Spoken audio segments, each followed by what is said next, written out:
Thanks for tuning in to Liberacion Army Radio. This is episode 7 of our podcast. This episode will air on May 5th, 2025. My name is Ryan. I use they them pronouns, and I am your neighborhood friendly LCSW therapist and consultant. I am here with my co host, Ome. Hey everybody, this is Ome. I'm a political science and sociology double major. I accept all pronouns and I'm pretty close to finishing up. Yeah. So, for today, we'll talk about domestic politics. We'll cover Trump's disastrous interviews, Rodney Hinton Jr., and AOC's lies. We'll do a cover of the Genocide Watch through the Middle East and Africa. We'll talk about recent developments in Mexican politics, including free college and ongoing border tensions. Our general topic for today, we're going to do a deep dive into the Morena party and how they came up in the last decade or so.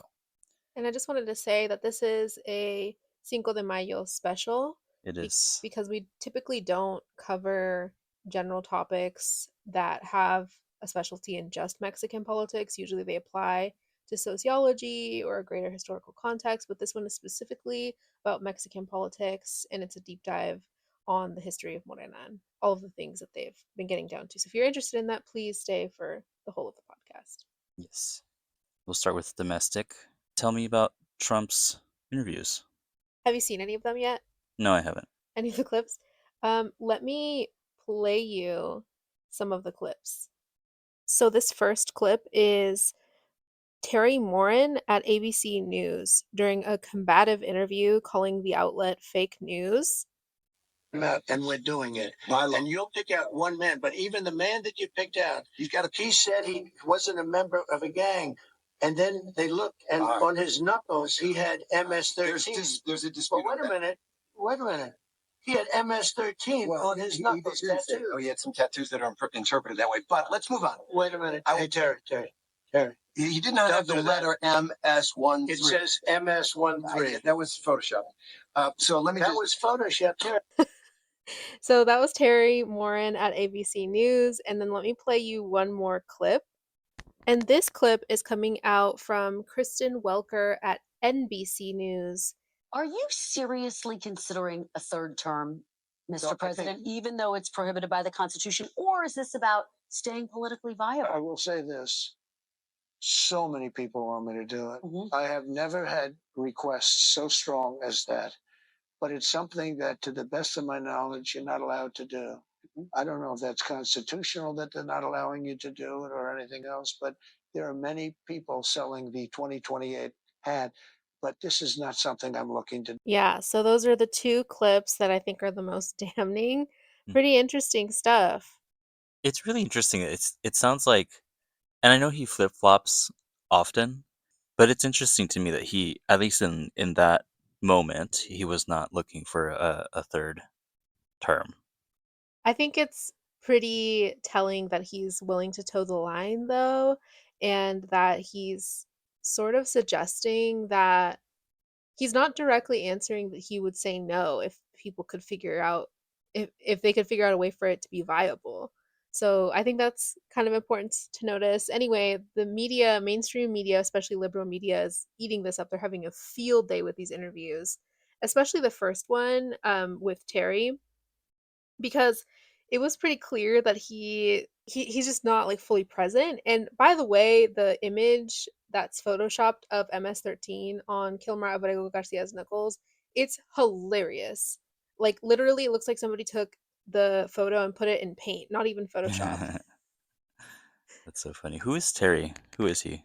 He's an interviewer with ABC News. He's Oh, not like super particularly special, I would say.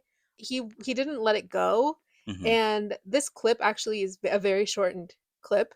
The actual interview itself goes really really long, and it's hilarious. The whole thing is Trump just telling Terry the whole time that he's a nobody, he doesn't know who he was, and that that's why he picked him, and that he doesn't understand why he's there, and that this is like the opportunity of a lifetime for his career. And yeah, it's a disaster. The interview was a total disaster. But anyway, it was pretty Hilarious. funny, and I thought that people should hear it. What's going on with Rodney Hinton Jr.? I've actually never heard of him. He's not a politician. Actually, the story is kind of sad. So Rodney Hinton Jr., his son, was killed by a police officer, and the whole situation was actually really, really sketchy, if I'm being completely honest. Rodney Hinton's Jr.'s son is killed by a police officer in Cincinnati. Rodney Hinton used the footage, and initially it's alleged that his son had a gun and that he had pointed a gun at the police officer, and that's why the police officer shot and killed his son. But when they looked at body cam footage, they couldn't find that that was true. And by the way, this is important context. Rodney is black, his son is black. Obviously, this was a case of racial profiling. The footage did not reveal that Rodney Hinton Jr.'s son at any point in time pointed a gun at the police officer. So he was just killed in cold blood.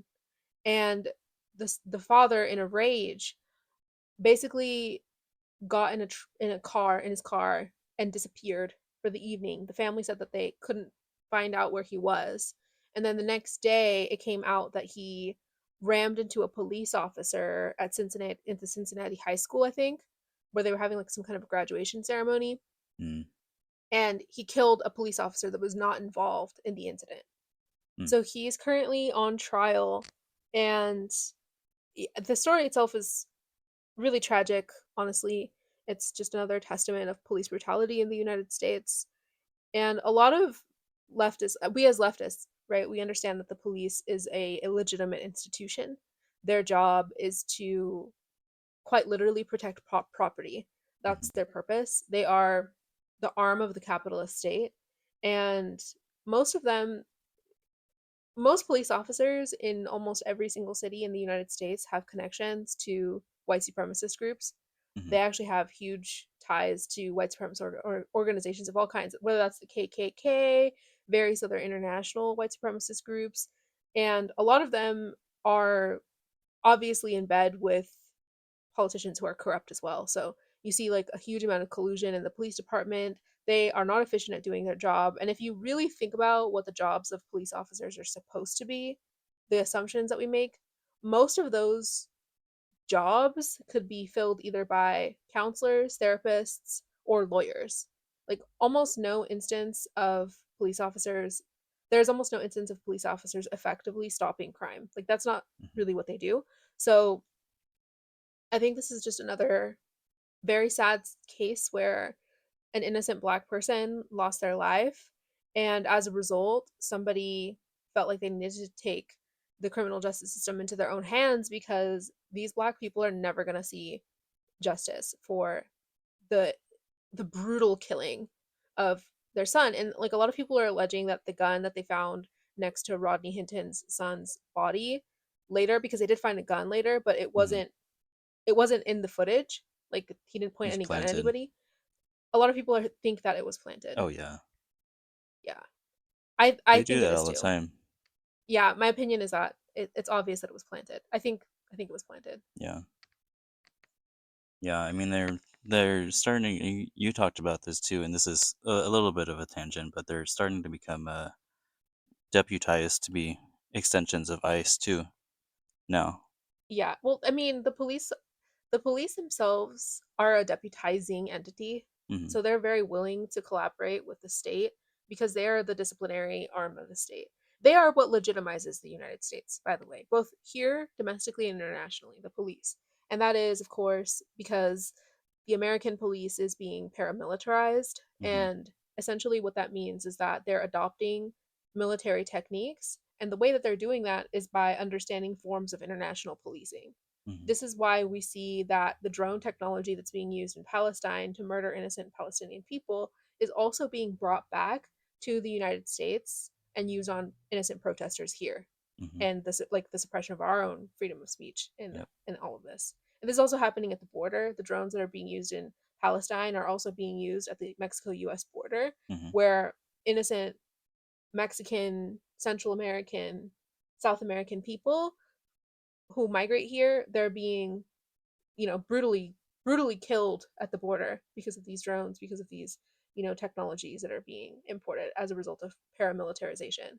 So something to keep an eye on, something to really be aware of, is that these systems are intrinsically connected. Speaking of international politics, the DNC, so the Democratic National Convention, where AOC, that is Alexandria Ocasio Cortez, basically got on stage to cape for Kamala Harris, and she said that Kamala Harris was working tirelessly for a ceasefire. Yeah. Well, I want to roll a clip just so that we can really have it fresh in our memories here. She is as committed to our reproductive and civil rights as she is to taking on corporate greed. And she is working tirelessly to secure a ceasefire in Gaza and bringing hostages home. So you heard her say that Kamala Harris was working tirelessly for a ceasefire and bringing hostages home. Those are her exact words. Now, there was a article that got published not just by Israeli mainstream media, but by mainstream media in general, where Michael Herzog, who is the former Israeli ambassador, essentially came out and said that he wanted to thank God for Joe Biden, because even though they said rhetorically all the time that they were asking for a ceasefire, that never at any point did they actually ask the Israeli government to carry out any kind of ceasefire. There's literal confirmation that AOC got up on that stage and lied. And I'm not sure whether or not she knows that she lied. I'm not sure how establishment she really is. It's really hard to tell with AOC, in my opinion. I don't know. I think she really has lost her path. I think she's more gone into her own interests at this point, and whatever will propel her own like political like up she'll say. And I think Kamala was her in, to all of that. I think she got promised the presidential seat. I think so too. I think that it's either going to be her or Jasmine Crockett that the party's going to be looking at, because they're leaning so much into deference politics and identity reductionism that I think that, first and foremost, they've never had a Latino president, any kind of Latino, and they barely have any diversity within the government in general. So I just I think it's really likely that Jasmine Crockett and AOC are being looked at to basically be the new establishment. And I've said this before, but there are rumors circulating around AOC that she may or may not be in bed with the CIA. And I went and double checked on those rumors, and unfortunately, they're pretty solid. There's pretty good evidence that she's connected to American intelligence. So it's totally possible that her rhetoric is way, way more calculated than we think. I don't know what her intentions are, to be honest, and I don't like that it's so ambiguous whether or not she's like a people person or not. And very recently, she came out and said that she referred to communism as an extremist ideology. AOC was hosting a rally, I believe, a campaign rally of some kind, and there was a pro-Palestine protester who basically, well, actually, I'll just roll the clip. And you don't know what you're doing about the genocide in Gaza. You're a large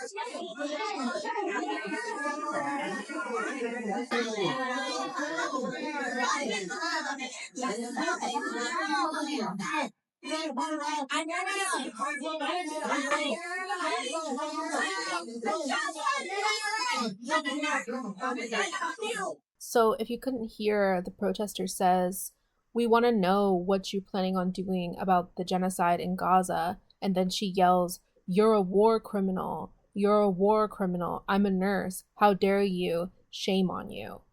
So this was for her May 2nd speech. This is her referencing the situation that's going on between the dynamics of Joe Biden saying that him and Kamala Harris were working for a ceasefire, and Kamala Harris saying that she was working for a ceasefire, and then AOC going on to say that Kamala Harris was working tirelessly for a ceasefire, knowing that that's not true. So that's why this protester came to her speech and said what she said.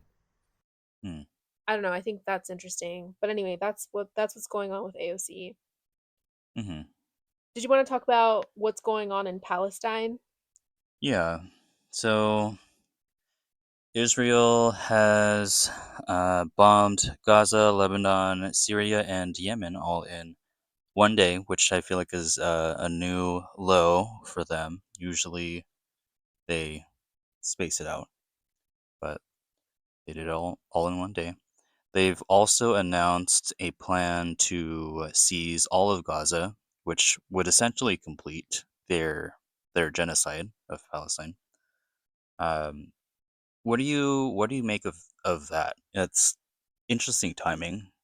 I think that what's happening with domestic politics has a lot to do with Israel's ability to carry out these genocides. So, first of all, I think Israel sees the writing on the wall that the American empire is falling.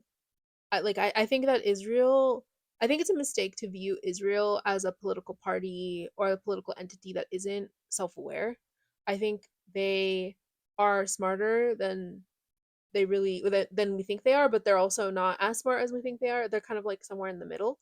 And I think this is because right now Israel is very much like an international pariah.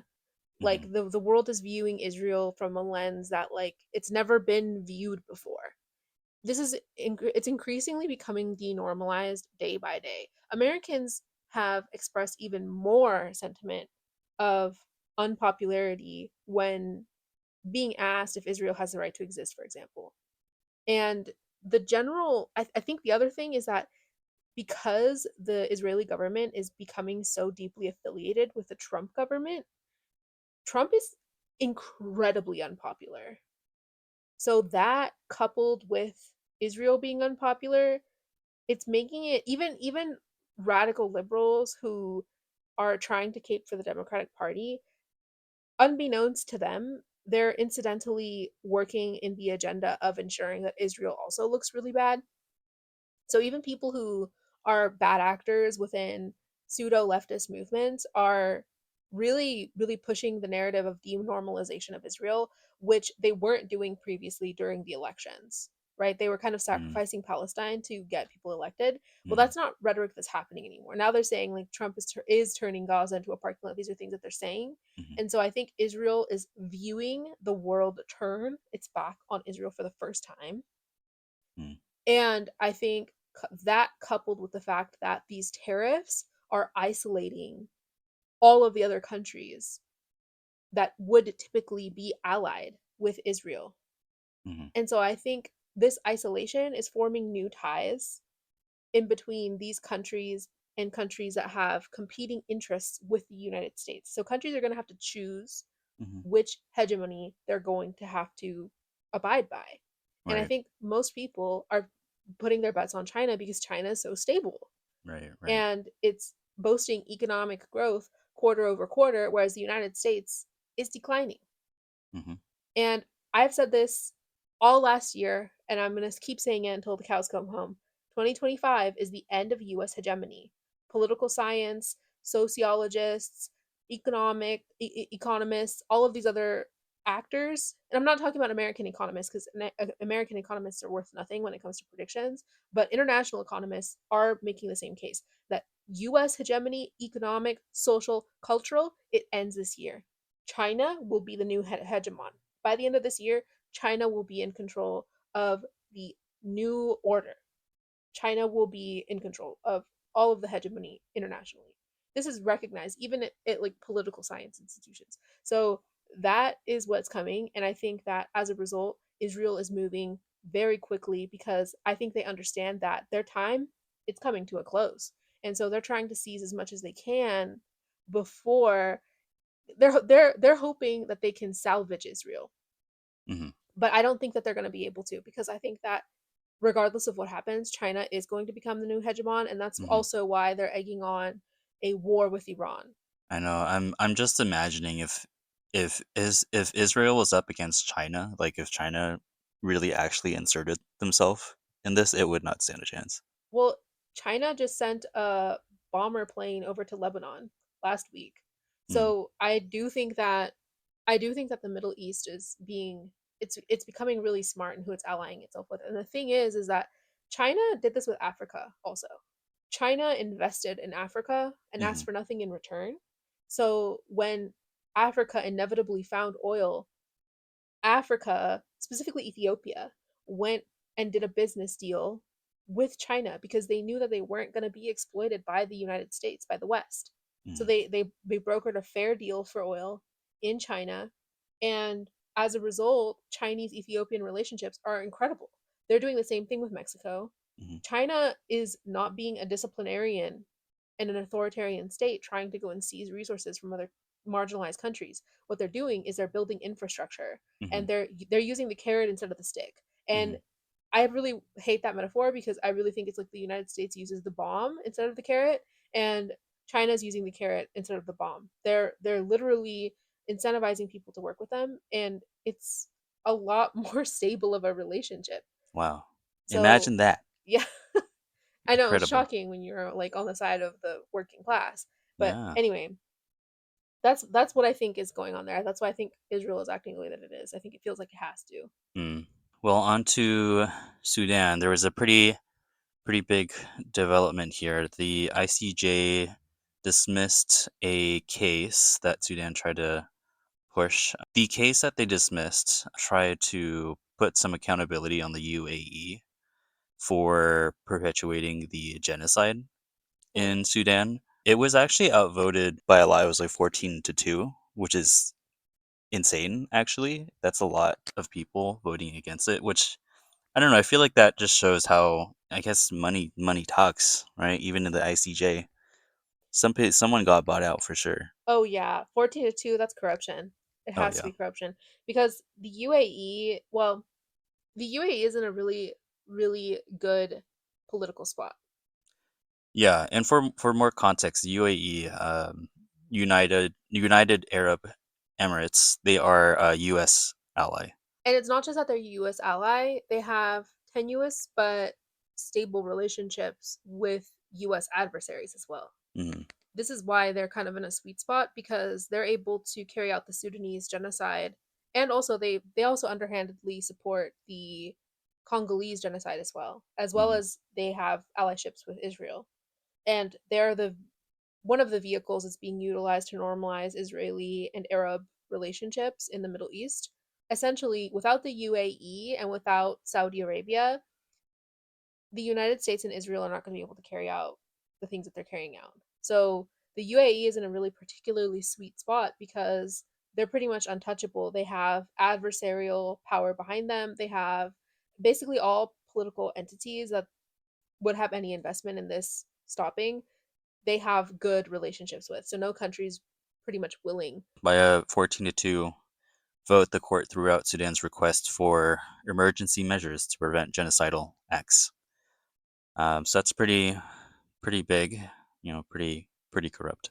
Tell me more about Congo. Quick update: there was a ceasefire deal, a draft peace proposal, officially submitted on Monday. That could end fighting in eastern Congo. So we'll see. We'll see what comes of it. They haven't shared much of the details of the draft. It's something.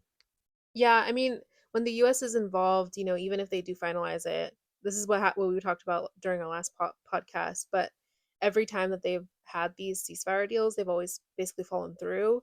So hopefully something sticks because Congo really needs relief right now. Like their genocide is not necessarily as publicized as the Palestinian one, and I think one of the primary reasons is that Israel is also funding this indirectly, and as is the UAE and all of the other entities in the Middle East, especially Saudi Arabia. Actually, Saudi Arabia is deeply involved in the Congolese genocide as well. Mm. So I think that I really hope that they get something taken care of because Congo is absolutely devastated right now. Yeah, I mean, I wouldn't be surprised if within this agreement, there was some like investment opportunity, some like economic edge for the U.S. that they slipped in there. Oh yeah, absolutely. I mean, Apple basically all of their products are coming out of Congo, and The batteries, yeah. yeah, Tesla too, right? Tesla, basically, actually, all technology, if we're being completely honest. Yeah. All modern American technology, Western technology is coming out of Congo. And I know that China has investments in Congo as well in terms of getting resources out of there because Congo is one of the most resource rich places in the world. My understanding is that the way that it's different though is that broker deals with the Congolese government to get those resources, and the Congolese government is corrupt. So they're basically working with the UAE, with Saudi Arabia, with the United States, with these entities that are basically willing to enslave their own people. Mhm. So that's what we're really seeing in Congo, and I really truly do hope that we see a ceasefire because the RSF is the RSF is, again, they're affiliated with Rwanda. This Mhm. goes back to the international court case of the responsibility to protect and the Rwandan genocide. But basically, like Israel, because they have a history of a genocide, and the United States and other Western entities allowed for it to happen, they're basically just doing whatever they want in the area. Mm. I heard that we got free college in Mexico. What's up with Yes. that? I know, this is way better news. Yeah. I was just saying earlier that like all of the news for today is so dreadful and so sad, except for Mexico is doing great. I know Mexico's like do, Yeah, they're free having a college. they're having a great time. So Universidad Nacional Rosario Castellanos, which is a university that's going to be asynchronous and online, is offering 22 different degrees that are completely free. And any person that has dual citizenship can sign up to get a degree in Mexico. And I was thinking about getting a simultaneous degree in Mexico at the same time as I'm getting one in the United States so that I have legitimacy internationally. And it's cool because it's interesting because I think that this is directly targeting Mexican Americans, to be completely honest. It's really awesome. Another thing is that this is all available in person in some states, and it's a growing trend because yesterday, which was the 4th of May, Claudia Scheinbaum announced that she was going to have all colleges at some point are going to be free for the public. So it'll just be the private ones that will be for pay. Everything else will be free in the country. By the way, most of Mexicans' college is actually very cheap already. In general, I would say that Mexican college is pretty affordable already, public college that is. And even private college is much more affordable compared to a community college in the United States, if we're being completely honest. Yeah. Mexican private colleges are somewhere around the $1,000 range per semester, whereas the community colleges there are ranging from like somewhere around 10 to 15 to maybe at the absolute most $200 per semester for community colleges. So we're looking at like a very, very stark difference in college accessibility. But now these community colleges, public colleges, kind of similar to the UC system in California, all of those colleges that are state funded or federally funded, those are all colleges that are going to be free in the future. Not immediately, but for now we have Universidad Nacional Rosario Castellanos, which is going to have several different campuses in various different states. It's so interesting because I feel like this is where there's such a stark difference because I feel like schools in the U.S. are very profit oriented. They're run more like businesses, whereas in Mexico it seems like they're more invested in creating like an educated workforce or an educated community. Well, that's a can of worms that we don't have time. We need a whole podcast to Okay, dedicate. another one. We'll But talk about the education system. I will say this, that the United States has a vested interest in not having an educated general That's public. true. And Mexico, on the other hand, they just had one of the world's geniuses come out of Mexico. And she's like a 7-year-old that's studying at MIT right now, I think. So Mexico is definitely leading in terms of trying to educate its general public, I would say. Mhm. So there's a pretty good chance that I would my thoughts are that the university quality is going to go up in Mexico pretty soon here, because the United States, on the other hand, because of its complicity with Israel, it's losing legitimacy. So I Mhm. think there will be other international schools that are going to have more legitimacy. Harvard's doing a good job, by the way, responding to the Trump administration the way that they're doing it, because it's going to maintain their legitimacy. Mhm. Columbia, on the other hand, she's shot. Like Yeah. nobody nobody is going to want to go to school there anymore. I wouldn't I was originally I was planning on applying for grad school, but I won't be applying there even though it's one of the top 10. Mhm. What's going on at the border? Trump has announced on various occasions that he wants to send US troops into Mexico. I really want everybody to look up what Cinco de Mayo is about. I'm not even going to say, because I want people to just look it up. Look up what Cinco de Mayo is about, what happened during Cinco de Mayo. She announced that today. She said, especially today on Cinco de Mayo, I will never allow American troops to come into Mexico. And she said what she always says. She says this every single time she has any confrontation with the United States. Coordination and working together, collaboration always, but never subordination and never at the cost of Mexican sovereignty. And Trump, after one of the interviews, he said that Claudia Sheinbaum's so scared of the cartels, she doesn't know what she's talking about, and that these are terrorists that are coming into our country, that because she's so scared, she's not thinking straight, and that's why she won't allow American troops into Mexico. I think I saw that. I saw that article.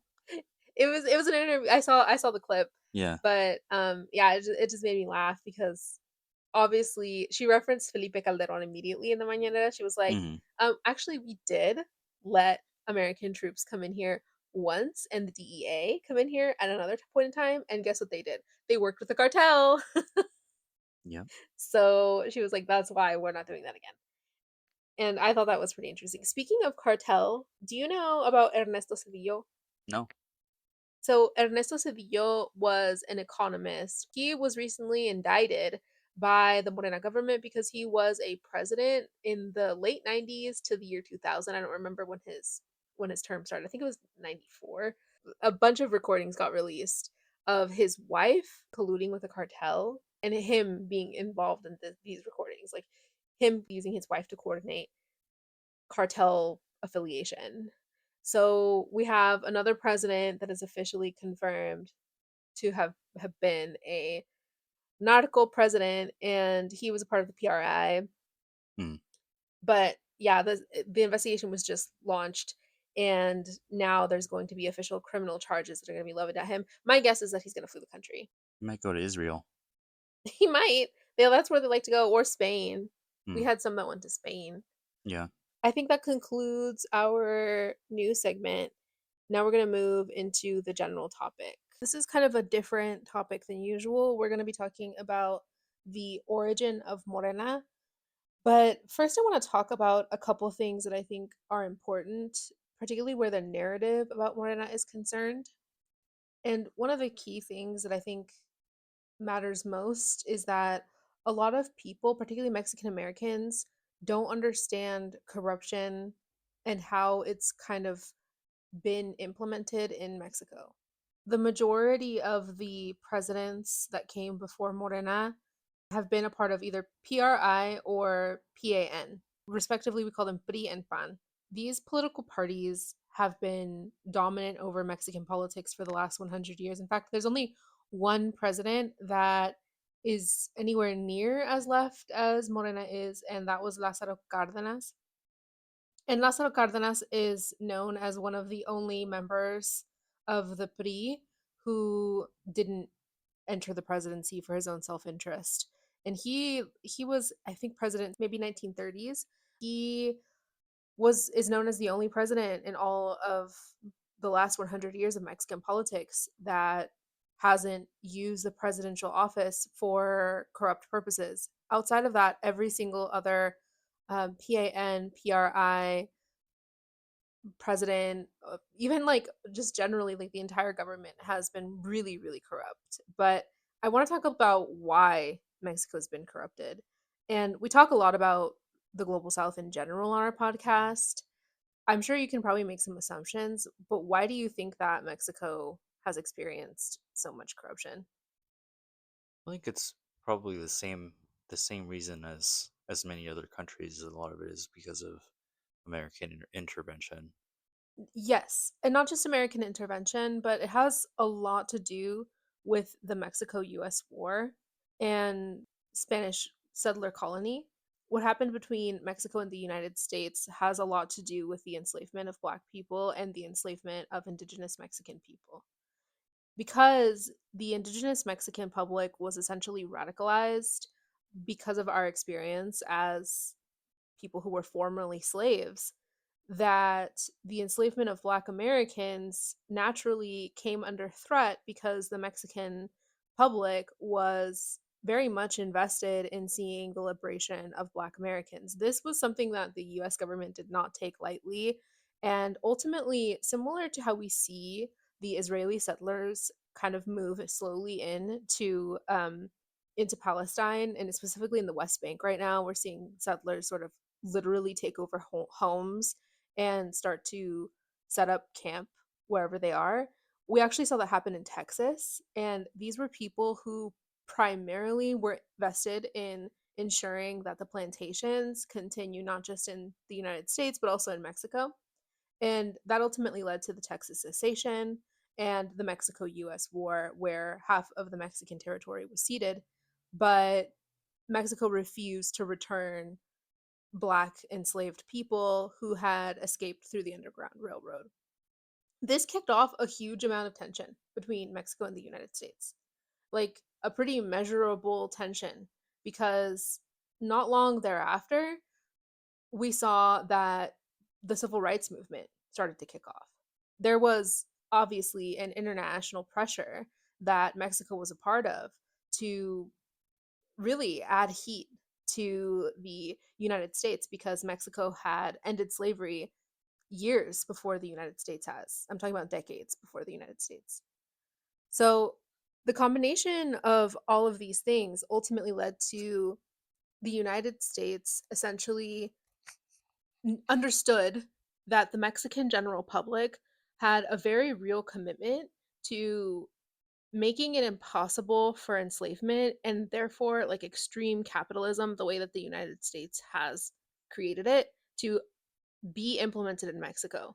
And that the image of a people who aren't invested in capitalism in this capacity right next door is something that the United States has always treated as a direct threat, not just culturally and ideologically, but politically.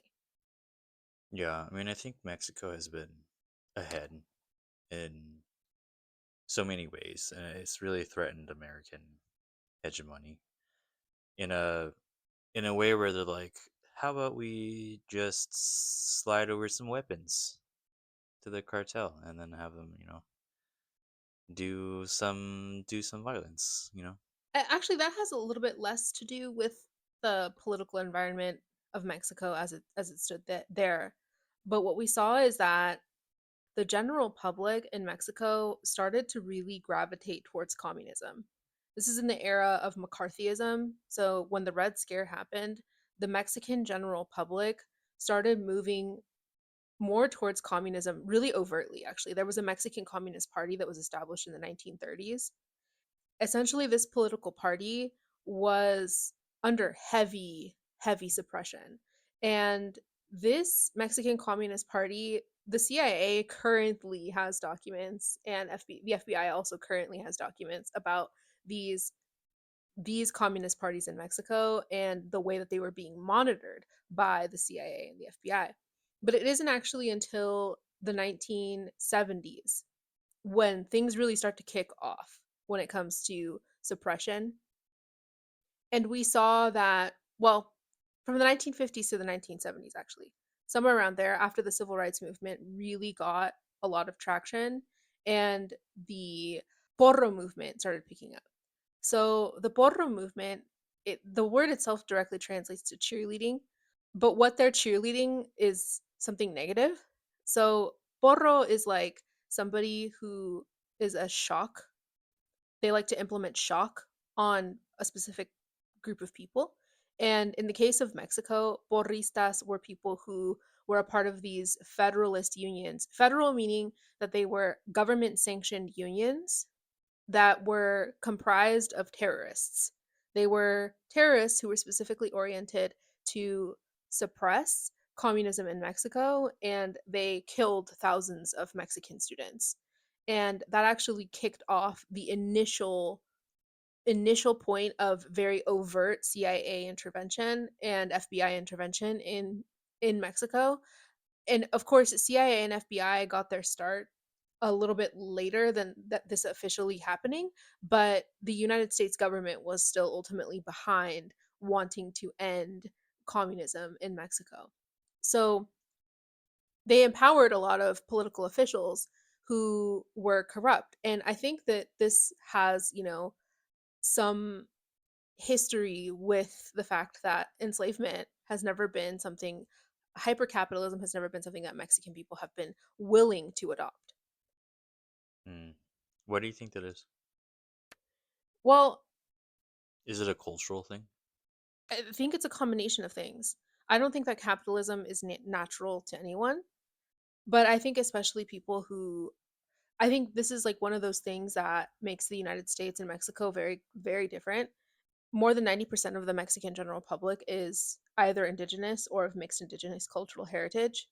And whether or not you believe that mixed indigenous Mexican people are actually indigenous has little to do with the political reality of mixed indigenous Mexican people, because they still have adopted norms, cultural, sort of pan indigenous traditions that they implement. And that ultimately makes them a lot more radically left than somebody in the United States, for example, that doesn't have any connection to the land whatsoever or any heritage whatsoever to the land. Like, I think it's a mistake, and this is something that I get in a lot of trouble for online. I think it's a mistake to quantify mixed indigenous Mexican people who are maybe disconnected from their indigenous people group, to like totally write them off as not indigenous people. I think that's wrong, because I think that contributes to their genocide, but also I think beyond that it just doesn't make sense, because these people are actively practicing essentially what is like indigenous practices. They're just maybe not from their specific pueblo originario, maybe not from their specific people group, because maybe that group is completely exterminated. But a lot of these cultural relics are products of syncretism, meaning that they were hidden in Western traditions to keep them alive. So they might not know exactly which people group they came from, but they're still practicing these things, and it's still a culture that is like marginalized, that like survived the test of time, and this is how it survived. It might not be like a neat, like very clear cut, this is from this pueblo originario or this specific group, but the reality is that there were a lot of people that were exterminated completely, and their descendants don't have access to that culture. All they have is an impression of that culture that was the syncretized culture. But this still has effects. Like, I think people who have to work in wooden stoves with mud bases that are made by their families through by generations, I think that has a specific implication for how they live their lives socially. If they live in adobe huts, even if they don't identify with a specific pueblo originario, if they wear traditional garments, naguas, or things that are like directly associated with cultural clothing, and that's just how they've always lived their life, and they don't maybe know where it comes from, but it's always been a part of their lives. Like, I think that that is a very different life than like the average American. Like, we can't say that that is not a specific culture that has specific social implications. So I think like living in community where you see people every day who look like you, who act like you, who ultimately have a claim to the land, and who have not just a desire but a willingness to protect where they live, I think that has specific political implications where communism is ripe, right? Like, because if we compare Mexico to China, this actually makes a lot more sense. Chinese people, China is mostly Chinese. There are very few other people who are not Chinese in China. And as a result, we see the population be very invested in the well-being of one another. And I hate to say it, but the United States is really, really good at turning people on each other. and making people believe that the person next to them, no matter their race, marginalization, etc., is their enemy. And so I think that Mexico, it's really hard to paint people who are exactly like you as your enemy, because it's just not something that you're going to accept. You're going to reject that. I have to talk a little bit about corruption. And most people understand corruption as this force that's omnipresent, that isn't quantifiable, that isn't measurable. And especially Mexican Americans, because they're so far away from Mexico and a lot of them don't even speak the language. I think a lot of them view corruption as a sort of hegemonic and very much like singular force that exists in all of the Mexican government. And and most people view the Mexican politics from a lack of plurality. And what I mean by that is that they don't believe that there is like division amongst these politicians. And I think that's not wise for a couple reasons. First, corruption actually is a measurable force. And what I mean by that is that corruption is something that you can quantifiably find in terms of how the economic situation in a country is, right? So, first and foremost, if we're going to look at corruption, the best way to notice that corruption is happening is by literally looking at a country's economic output and how much of that money is being absorbed by a government or a political party. The other thing is that if a politician has more money than what they make, that should obviously be a red flag for what that corruption looks like, right? Because it doesn't make sense if a politician has more money than they make, because Mexican politics don't allow for like stock investments and super PACs and stuff like that. So there's just not the same kind, like the quality of being able to hide these kinds of things. It's just not the same. So I think it's a mistake to first and foremost try to say that like all of the government is one way. Number two, that you can compare it to the United States government because they are totally different political structures and systems of government. Even though technically Mexico is a capitalist country, they have a lot more socialist policy implementation, and this socialist policy implementation can be it's measurable. It's measurable. People's lives have a direct dollar value that you can watch go up in real time. It's not something that is like amorphous. Like it's not something that's like completely out of the blue that you can't detect. It's totally measurable, it's totally detectable, and you can tell in real time when people's lives are improving. So I just want to say first and foremost that is the basis of my study of the Morena party and the case studies that I specifically shared with you about their inception. It's predicated on this idea that corruption is a measurable force. And this is something that political scientists say, sociologists also say, people who have any kind of expertise in legal structures. It's a measurable force. It's not something that like is like a godlike omnipresent power. It's very much measurable. It's not invisible. It's not like air. And I just really caution, particularly Mexican Americans, to view first and foremost the whole of the government accountable for the things that, for example, the PRI and the PAN do. First and foremost, let's put that aside for a second. Let's also put aside the newer political parties like Movimiento Ciudadano, because a lot of those are very much new forms of the old government. Next, the other thing that I encourage people to not put aside is municipal level and state level politics. They have an absolute resounding effect on what happens in state by states and case by case basis. This is exactly what we see in the United States. California politics are not the same thing as the politics of Arkansas, as the politics of Alabama. We do not have the same reality politically, legally, and just socially in every meaningful way, because corruption is a measurable force and Republicans tend to be more corrupt in the United States. So you see a disproportionate amount of poverty concentrated in red areas in the United States. The same thing is true for Mexico. So don't view Mexican politics from a singular lens. And on top of that, even within the party, there are factions.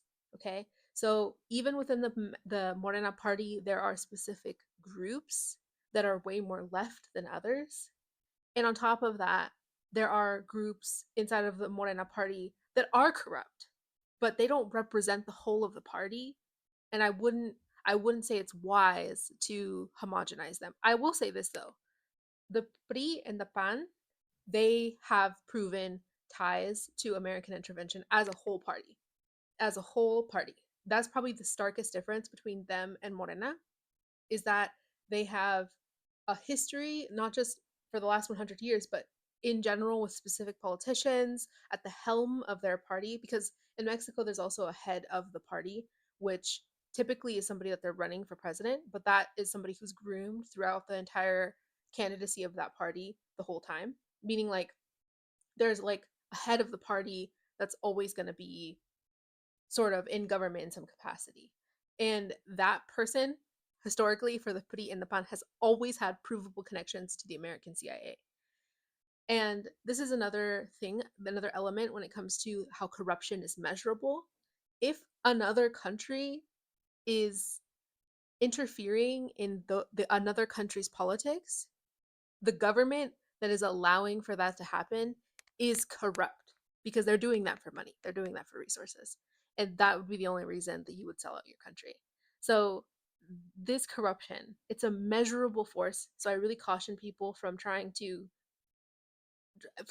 essentially say that like the whole of the government is this way, the whole of, this party is this way, whether that's good or bad. I just caution people from doing that in general. You need to know that like party politics are at play here, and individual politicians and municipal politics, which is kind of similar to county politics in the United States, or and town politics, mayors, etc. All these people have different roles to play, and like the United States, they have very specific sort of applications for the way that they might be corrupt or they might not be, and it's measurable. You can see it in the quality of lives of the people that their constituents are. You can notice it; it's palpable. So that's all. That's my tangent about corruption. And the other element of this is that this has been corruption in Mexico has been the highlight for the last 100 years, starting in around the 1900s when the PRI was incepted. Is it one of those situations where there's like a vocal minority? I would say that there is a vocal minority because, well, okay, currently, before we get into the history, I will say currently, the current status of the Morena party is that there are some Morena party politicians who moved over from the PRI and the PAN. And Morena is in the process of, and has always been in the process of, weeding out bad actors. They often indict their own party. So this is obviously an anti-corruption campaign. And honestly, Claudia Sheinbaum has had the best anti-corruption campaigns for the last, or actually since she started her presidency.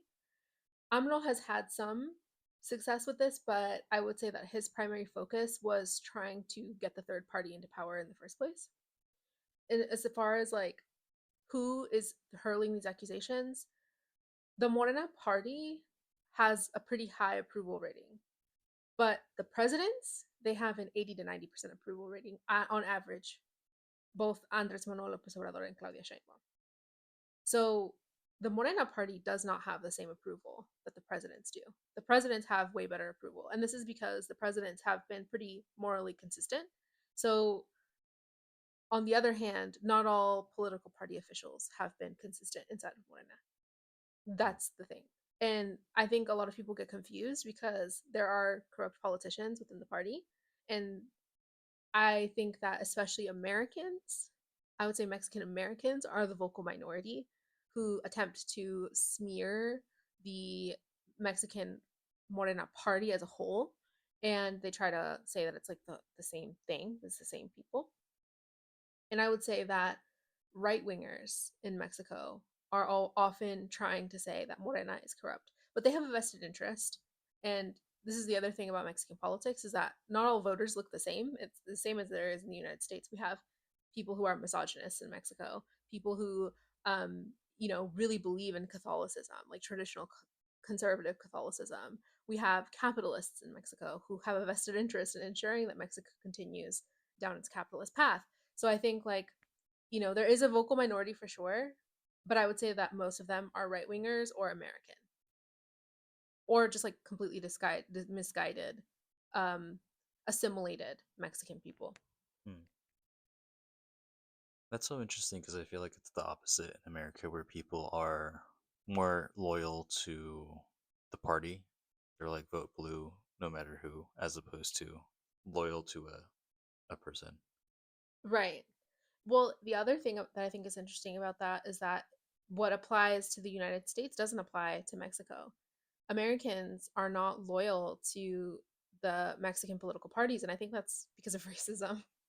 Like, I think Mexican Americans in particular, I think they look down on Mexican politics and the Mexican government, and I think that they're looking down on them from a place of racism, because I think that they think that they are politically superior to Mexican people who have never left, who have never assimilated. And I think that tracks because of Western imperialism and like internalizing that ideology.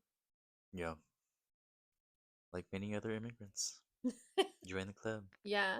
I first started hearing more about Morena when AMLO came into office. I'm sure that was the case for many others too. Could you tell us more about him?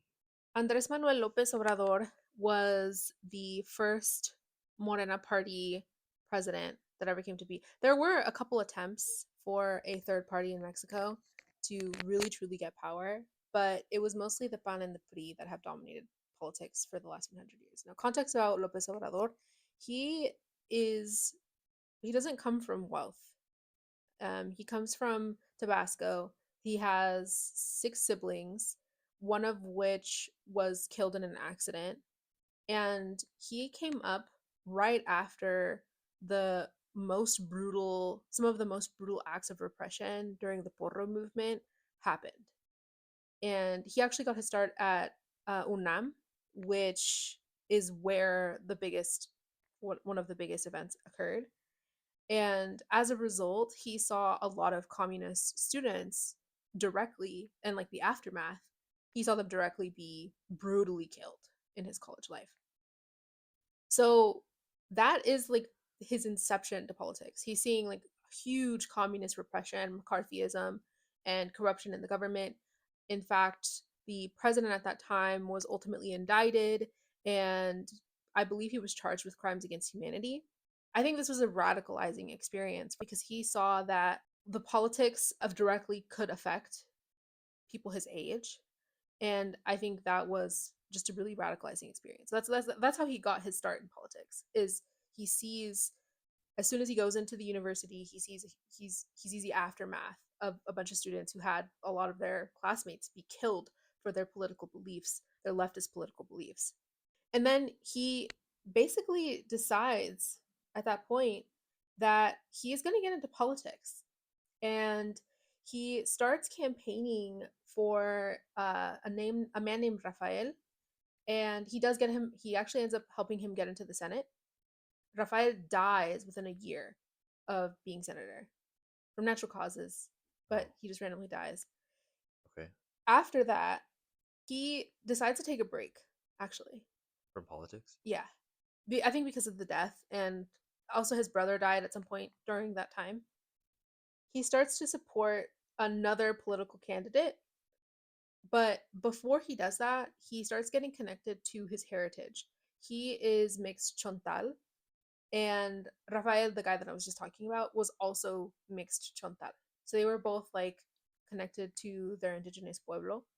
And Andres Manuel Lopez Obrador helped the Chontales reestablish agriculture on a swamp that had previously dried up. And he basically re-indigenized the area with them. And as thanks, they actually helped launch his career, his political career. They advocated for him to go into politics. So he had a huge amount of support from the indigenous pueblos from the area. And he's from Tabasco. So these people, they were like, we need you in politics because we can tell that you have a skill at this, because he had just put Rafael into the Senate, Right. and but he was like disillusioned. He was like, people died, like I gotta go, I gotta take a break. During that break, he actually taught sociology, Right. He's a sociologist. and he wrote a book about the Mexico-American War and the start of Mexican neoliberalism, and his critiques were brutal. I read the whole book. It was a fascinating read. I can't recommend it enough. I'll put the name of it in the show notes. It's free to read at UNAM. You can find it at the UNAM University Library. It's for free. Obviously, it's in Spanish and it's written in on a typewriter, so you can't translate it necessarily. So anyway, it's a really good read, and I think this really radicalized him to learn about the history. And he specifically talks about enslavement, the Mexico-U.S. War, and the way that American imperialism has affected Mexico and how cultural relics from the United States have made their way into Mexico. He very briefly touches on, like, not exactly gentrification because those terms hadn't been coined yet, but he touches on essentially cultural colonialism and the dispossession of Mexican people, particularly Mexican Americans, of their culture and specifically their indigenous roots. And he like writes about it with a lot of disgust. It's pretty good. It's a good read. Is really the point. It's a long book too. So after he does this, he rejoins politics, and he starts. So he originally joins with PRI. So the first time that he makes his bid for governor of Mexico City. By the way, Mexico City is not actually a city. I know a lot of people don't know that, but it's actually a state. So he's running essentially what is, for governor, they call it head of state, but it's a governor. He loses his first bid, and he figures out that there's a bunch of electoral corruption that's happening. This like radicalizes him further, and it makes him really angry because he's seen all these kids being killed. His friend died, who was like actually like a good potential political candidate in the Senate, and he's seeing all this political corruption. So he starts essentially a nonprofit, and it's called the FDN. It's the National Democratic Front. This nonprofit eventually turns into Morena, but at this point it's just a nonprofit. So he started Morena. Yes, so he starts Morena. On January 11th, 1992, AMLO calls upon the general public to march against political corruption and brings more than 45,000 people to the capital of Mexico City, Zocalo, which is, by the way, a massive protest for Mexico. It's massive. It's huge. There's not that many people condensed in Mexico. I mean, we've been to Mexico, you've seen it's like pretty sparse. Even like busy city areas are not that busy. 45,000 people is a lot of people by context, especially in the early 90s when everybody's migrating to the United States. AMLO, after this, successfully sues the electoral body and wins against his opponent for the bid because he proves that there's corruption. This is his sauce. Yeah, this is his kickoff into politics. In March of 2000, he officially becomes Mexico City's governor. He receives multiple death threats from the cartels and the PRI, and he's threatened with an election annulment. But he doesn't he does not care. He just keeps pushing forward. He acts like nothing's happening. It's like another drop in the bucket for him. Yeah, he's like, I don't care. He turns his election into a social movement by making all of the corruption threats public. By the way, this had never happened before. Now it's pretty common practice in Mexico. He was the one who started doing that. So he starts publicizing them. He provides documented evidence to journalists who raise the public to his defense. It earns him a re-election with a popularity of 84%. And he governs Mexico City until 2006.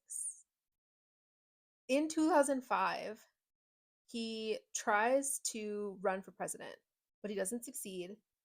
And he takes another losing shot in 2012. At this point, he turns the FDN into Morena officially. So it's officiated in 2014. And in 2018, AMLO runs and wins the presidential election. What do you think was different about that third time from the previous two times? No, he's a pretty spectacular person, but was it just like the time Mexico was ready for him that third time, and they weren't before? No, I mean, I didn't write a lot about this in my case study, but essentially, the publicizing of these political threats and the corruption that he was facing, I really can't understate how much it did for him. Journalism also was his friend at this point in time, despite the fact that most journalists in Mexico were either being killed or were very corrupt. He somehow managed to find the ones that would publish his story. And this is also when we see the inception of news groups in Mexico versus independent journalists. So instead of seeing like one person, it's a whole group that's publishing. So like the cartel doesn't know who to target because it's like a whole publication. Uh, So they stop taking credit as individuals. uh, And because there's so much evidence, the general public knows to their core that he's not lying, that he's an honest politician. mm, And amid all those attempts, his bids for the presidency and all this, he's also up against other politicians who are for sale, who will essentially sell him out. So he doesn't win because not because of he didn't win the votes. It's mostly because of fraud, voter fraud. He ultimately is able to use his previous clout from the electoral annulments that he got done, and from exposing the electoral college, or the not the electoral college, but we have a voter fraud sort of like electoral. It's kind of like the census. mm. They essentially verify. They're called the INEGI. They verify the voter counts. They verify like that there's no corruption and all this stuff.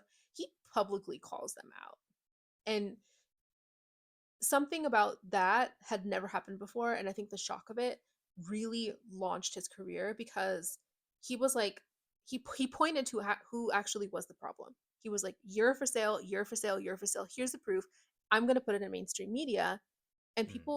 people saw that it was authentic, and there was so much proof. It was really like there were like video recordings or audio Yeah, recordings. I mean, I'm thinking too, comparing like what is that decade of time till 2016, things really became more digitized, Oh yeah. and So that must have helped too. But it's kind of crazy to think, it's 2016 in America. We had Donald Trump. That was on his first presidency. oh yeah, he was the one who dealt with Donald Trump. Right, right. Um, and I mean, like, can you imagine? Like, Donald Trump was like nothing by comparison. I know America was just we're on a different path, clearly. Yeah, no, no. So he's like he he had handled people who were threatening to kill him. He was handling people who had, America's hand up their ass. Like, he was handling people, and he was doing it in such a way that making it so public, really he used it as a weapon that was so well implemented and so like strategic, that ultimately led for his political party to succeed. That's ultimately what it led to. And I'm not going to say that AMLO's perfect, but as far as like his advocacy for the Mexican general public goes, it's really obvious that he really, really cares. It's very obvious. Like, uh, and I won't take Claudia Sheinbaum's flowers away, because she's an awesome president too. But I will say that all of the work that he did, and Claudia Sheinbaum says this herself, it was the foundation for her today. All of it. He did incredible work with the legislation, incredible work with just everything. And so this is when you really start to see the Morena party really start to get traction. AMLO wins a sweeping election. He sweeps. He takes every state. He takes everything. He takes everything. Like, it's actually unbelievable how much of a sweep this election was, and it was a shock to the United States. Most people don't know this because most people weren't following Mexican politics when Andres Manuel Lopez Obrador won. But the United States published hit piece after hit piece after hit piece on Andres Manuel Lopez Obrador. They posted so many pieces about how he was corrupt, about how he was so violent and he was so in bed with the cartels, and that he was backsliding. a Mexican democracy, because they don't want to do free trade anymore, and because he nationalized Mexican lithium, and because he like did all this stuff for the country, and he wouldn't trade Mexican resources unless it was like good for Mexican people. The United States smeared him constantly. That's probably one of the main reasons that Mexican Americans think that he is some like corrupt second coming of Satan, because the American mainstream media has portrayed him as somebody who didn't do all this. None of this is in American mainstream media, by the way. None of this. I've never seen a single thing. I had to go and look for this all in Spanish, and all of it was coming out of independent journalists, small press, people who like literal testimonies from Chontales, like people who Yeah, you really have to dig. yeah. Google will not show you this information. No, I actually had to use some of Yep. this I actually researched when I went to go see my dad. Oh And in fact, when I was clicking the links when I came back to the United States, one of them was broken, and I had to go pull it up from the Internet Archive, because it had been archived on this side of the border. So it wouldn't show me a document about American corruption in Mexico. So I just think like I just think that people really need to know this history of Morena, because I think people really need to understand like what we're talking about when we're talking about Morena, and like how much it actually took. And I will say this also, this was not like painless. Like people died. Politicians, Morena specifically, were highly targeted during the Andres Manuel Lopez Obrador presidency. 32 people died during this last election, most of which were Morena party politicians. Like it was not bloodless. Politicians, Morena party politicians, some of the good ones were assassinated by the PRI, by the United States, by the PAN, like by the cartel, all of whom are in bed with each other. This is not something small, you know? Like if this is the other unfortunately this is the other side of how you can measure corruption. When we're seeing that the majority of the good people are being murdered, political assassinations are a really good tell to know if that person is corrupt, because if they're not corrupt, they're more likely to be killed, because they're less likely to collude with powers that are asking them for money or for whatever exceptional treatment they want to get. I think the story is remarkable. yeah. I'm excited for when they make like a movie about it. I wish they would. I don't know if they ever I'm will. gonna call him Mr. Morena. Mr. Moreno. Yeah. So anyway, this is essentially the early inception of Morena. The Morena that we know today, though, is not the same Morena. I will say they're not the same. What's And different? huh? What's different? I would say that the primary difference is that Claudia Scheinbaum has done some really brutal sort of investigations on the Morena party, and she has been really extremely inquisitive about whether or not her political party members have any integrity. She has like more of a critical internal I eye. would say that she looks very nice. Uh-huh. And because she's a woman, I think a lot of politicians underestimate her.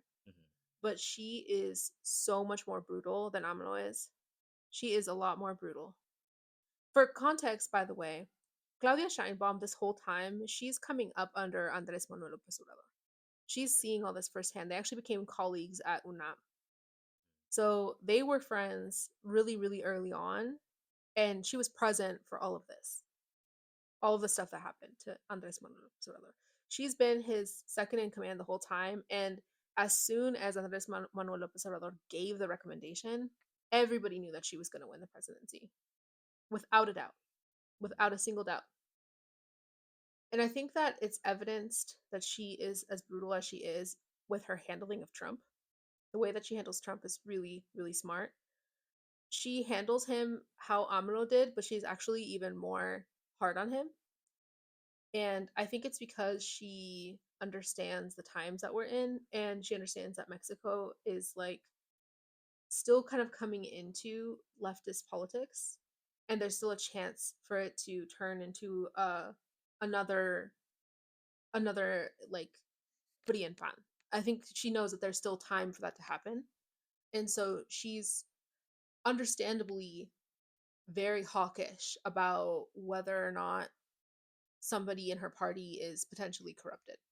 So I think she's just really, really brutal. And so I think that that's first and foremost what makes it different. Also, the political assassinations have really thinned out a lot of the far left crowd. That, and there's another thing that I think is going to be the key factor here that's going to completely change Morena for the better, and that is that Mexico is developing its own intelligence agency. Oh. Yeah, yeah, and I but intelligence agency, they're under the the executive branch, Uh, so that's going to be directly controlled by her, and it's going to give her the ability to launch investigations on anybody that she suspects of being in bed with the cartel. huh. That'll be interesting. Yes, that and the judicial reform goes into effect this year.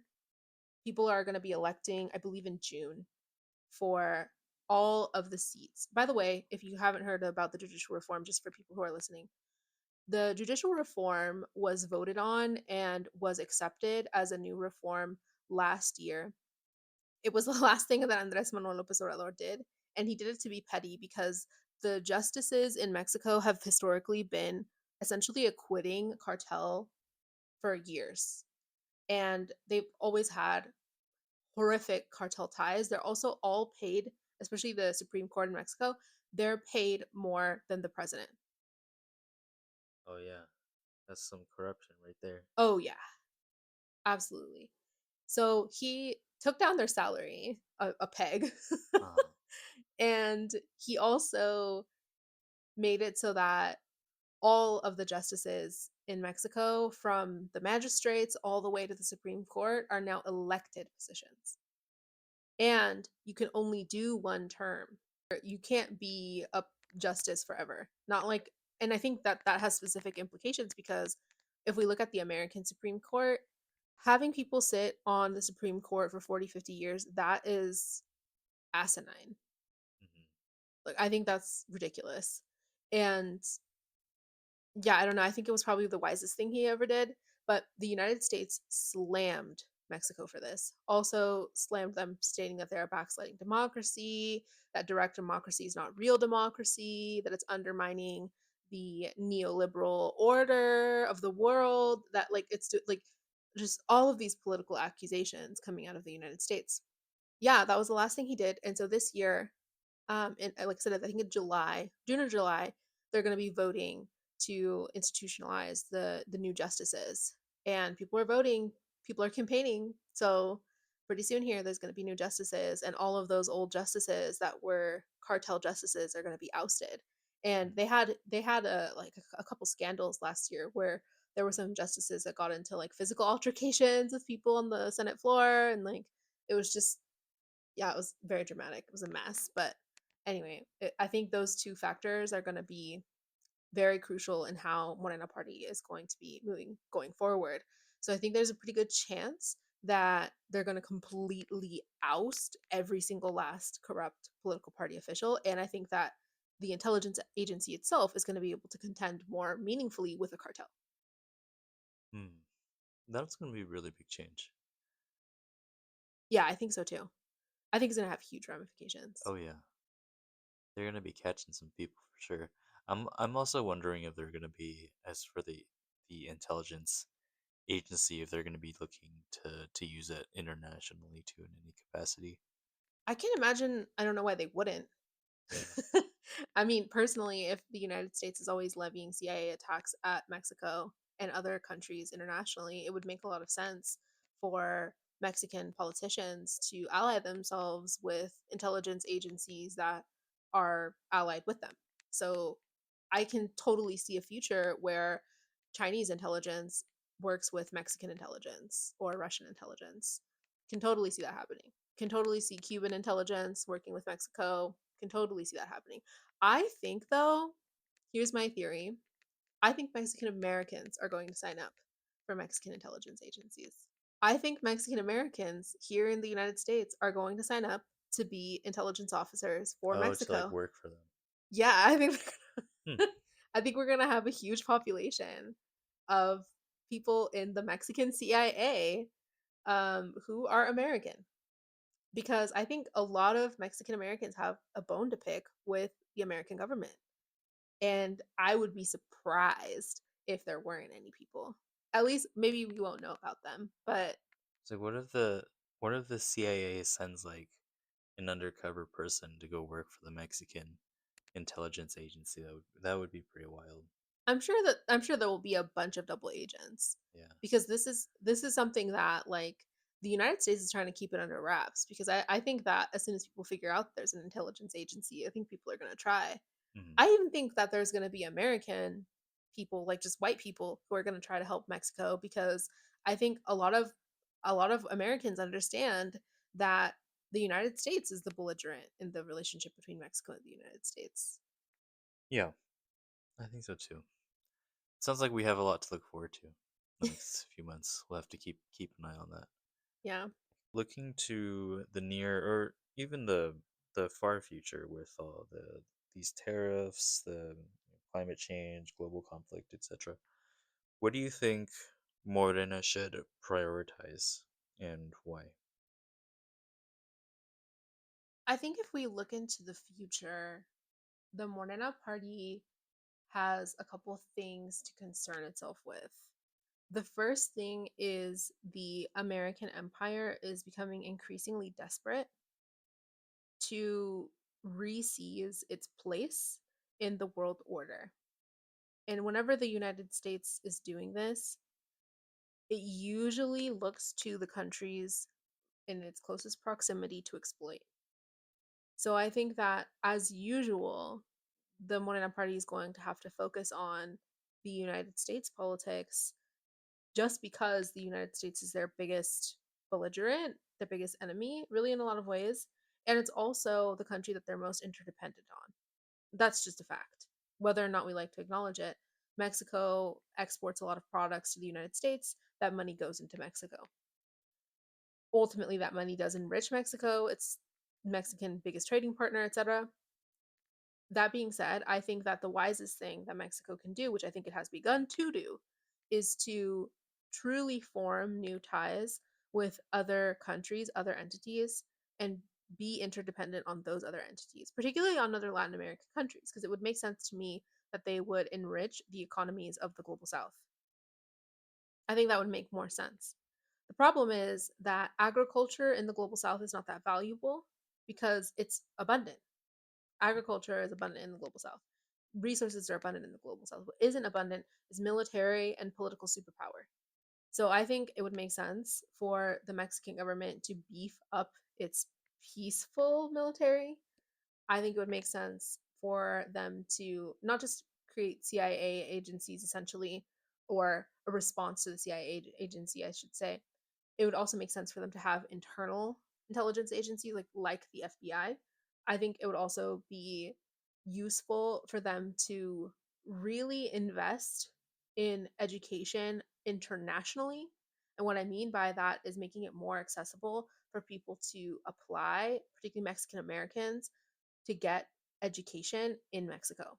And I do have, I will say this, that she is planning on making universities, all public universities free. As of this recording, she announced yesterday that all public universities are going to be free.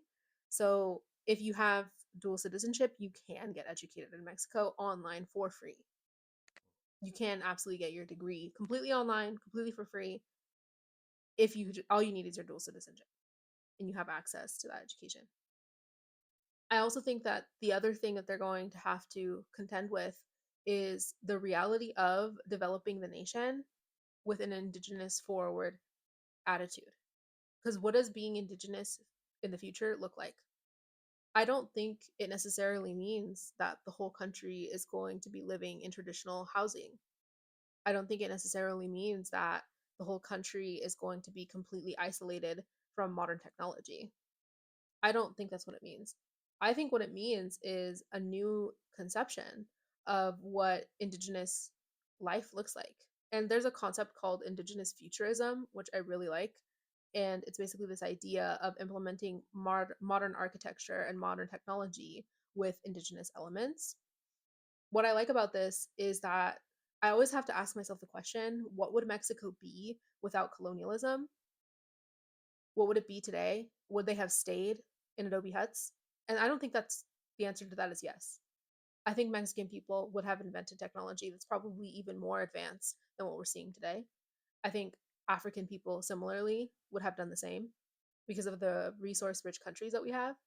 And so I think they have to really contend with what that is going to look like without imbuing their architecture and their cultural relics with American settler colonial sort of elements. And so I think they're going to have to deal with that. And I think a lot of Mexican Americans are going to be tight because they're not going to understand it. And they're going to feel like moving to the future as indigenous people is a complete erasure of indigenous culture. But I think that that's wrong. I think that's an incorrect way to understand indigenous culture and indigenous people. I know. So something like, imagine if Donald Trump had ties to his indigenous roots. Yeah, I mean, I think it really does have a huge effect on It people. does change you Yeah, for well, sure.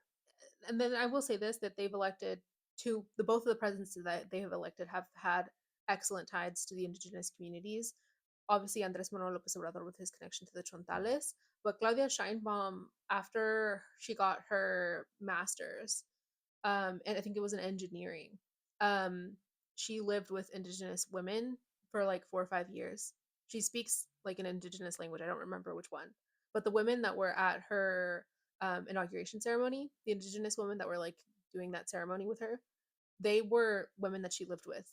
She like lived in adobe huts with other indigenous people for years, literally, Mm. and tried to understand Mexican culture. And she felt like that was her responsibility as a person who wanted to lead the Mexican country. So, yeah, I mean, I think that she's definitely equipped to think about that. Mhm. And I think that she's going to be able to help the indigenous coalitions that they've built in the government to really lead the way.